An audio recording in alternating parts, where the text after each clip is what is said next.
Hi! இன்னைக்கு நம்மளோட தேவேஷ் புட்டிக்ல வந்து பாத்தீங்கன்னா, நீங்க கேட்ட ஃபாயில் பிரிண்ட் சாரி தான் இன்னைக்கு நம்ம கிட்ட வந்து நான் ஷேர் பண்ணிக்க போறேன். ஆல்ரெடி நம்ம வந்து பாத்தீங்கன்னா, ஃபாயில் பிரிண்ட் சாரி வந்து வீடியோ வந்து அப்லோட் பண்ணியிருந்தோம். நம்ம கிட்ட நெறைய வந்து பாத்தீங்கன்னா, இது வந்து சோல்ட் அவுட் ஆச்சு அப்டின்னே வந்து சொல்லலாம். இதுல நெறைய பேர் இந்த சில ஷேட்ஸ் வந்து கேட்டுட்டே இருந்தீங்க. உங்களுக்காக தான் திரும்ப இந்த கலர்ஸ் வந்து நான் கொண்டு வந்திருக்கேன். முக்கியமா சொல்லணும் அப்டின்னா, இந்த பிஸ்தா கிரீன் வந்து அவ்ளோ பேர் வந்து கேட்டுட்டே இருந்தீங்க. இதுக்கு கான்ட்ராஸ்ட்டா வந்து ப்ளவுஸ் வந்து குடுத்துருக்காங்க. இதுல ஃபுல்லாவே வந்து பாத்தீங்கன்னா, ஃபாயில் பிரிண்ட் இருக்கும். இந்த மாரி கட் ஒர்க்ஸுமே வந்து குடுத்துருப்பாங்க. இப்போதைக்கு இதுல நம்ம கிட்ட ஒரு 4 கலர்ஸ் தான் வந்து ஸ்டாக் வந்து இருக்கு. 2 கலர்ஸ் வந்து காமிச்சாச்சு. அடுத்ததா வந்து பாத்தீங்கன்னா இந்த கலருமே நம்ம கிட்ட ஸ்டாக் இருக்கு.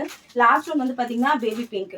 நம்ம கிட்ட பிஸ்தா கலரும் அதுக்கப்புறம் இந்த பேபி பிங்க் ரெண்டுமே வந்து பாத்தீங்கன்னா நிறைய பேர் வந்து கேட்டுக்கிட்டே இருந்தீங்க. இதோட பிளவுஸ் எப்படி இருக்கும் அப்படின்னு பாத்தீங்கன்னா உங்களுக்கு இந்த மாதிரி ஃபுல்லாவே வந்து பாத்தீங்கன்னா ஒர்க் பண்ண மாதிரி ஒர்க் பண்ண மாதிரி ஒரு கிராண்டான லுக் தான் இருக்கும். சாரியோட பிரைஸ் வந்து பாத்தீங்கன்னா 699 வரும். தமிழ்நாடுக்குள்ளனா ஃப்ரீ ஷிப்பிங் வரும். மேல வாட்ஸ்அப் நம்பர் கொடுக்குறேன். மறக்காம வேணும்ன்றவங்க வாட்ஸ்அப் பண்ணுங்க. தேங்க்யூ.